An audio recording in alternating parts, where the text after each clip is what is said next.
Brought to you by KR Mangalam University. We provide you the platform to turn your dreams into reality. Give wings to your aspirations with KR Mangalam University.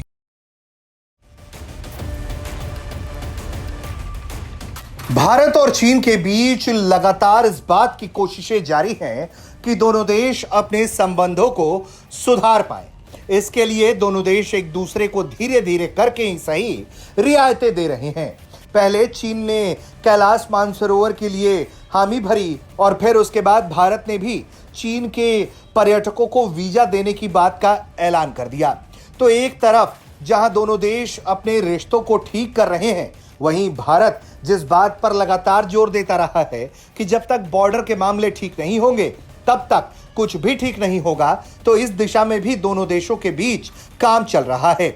और देखिए ना, जो भारत में चीनी दूतावास के राजदूत हैं, उन्होंने जानकारी दी है कि भारत और चीन के बीच बॉर्डर्स अफेयर्स को लेकर 34वीं मीटिंग हुई। यह meeting working mechanism for consultation and coordination on China India border affairs के मद्देनजर की गई। दोनों ही पक्षों ने इस मामले पर बातचीत की है। क्या बातचीत की है, आइए वो भी बताते हैं। तो दोनों पक्षों ने बहुत ही सकारात्मक रूप से इस मामले को सुलझाने के लिए पहल किया है। चीन का कहना है कि दोनों ही पक्षों ने बीते साल लगातार हालात को सुधारने के लिए सकारात्मक और विस्तार से बातचीत की थी और इस बातचीत में boundary negotiation, border management, institutional development और क्रॉस बॉर्डर एक्सचेंज और कॉपरेशन पर भी दोनों देशों के बीच एक आम सहमति बनी है, जिसे लेकर लगातार बातचीत की जा रही है। चीन का कहना है कि दोनों पक्ष इस बात पर राजी हुए हैं कि एक दूसरे से लगातार डिप्लोमेटिक और मिलिट्री चैनल के जरिए बातचीत करते रहेंगे और दोनों की कोशिश यही होगी कि दोनों देश मिलकर शांति और स्थिरता के लिए बॉर्डर इलाके पर काम करते रहें।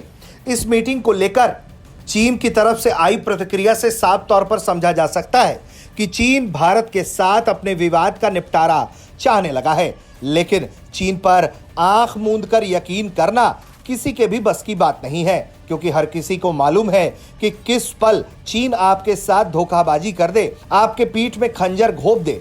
ऐसे में ये कोई नहीं जानता कि दोनों देशों की ये बातचीत कितनी सकारात्मक रूप से आगे भी बढ़ती रहेगी। लेकिन रूस के कजान में साल 2024 में हुई भारत के प्रधानमंत्री नरेंद्र मोदी और चीनी राष्ट्रपति शी जिनपिंग की मुलाकात के बाद से दोनों देश अपने मसले का निपटारा चाहने लगे हैं।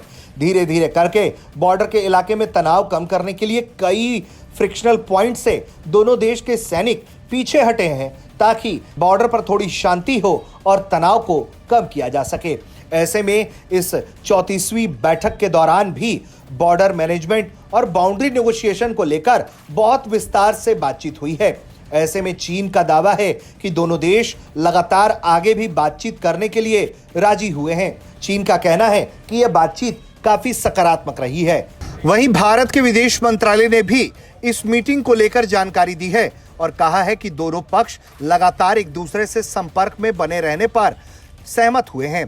भारत की तरफ से यह जानकारी दी गई है कि जो डेलीगेशन चीन के साथ इस विषय पर बात कर रहा था, उसने बीते दिनों 23वें राउंड की स्पेशल रिप्रेजेंटेटिव बैठक और 33वें WMCC मीटिंग में हुई बातचीत पर ज्यादा जोर दिया है और इस बात को सुनिश्चित करने के तरफ ध्यान दिया गया है कि टकराव की स्थिति से दोनों ही पक्ष बचेंगे।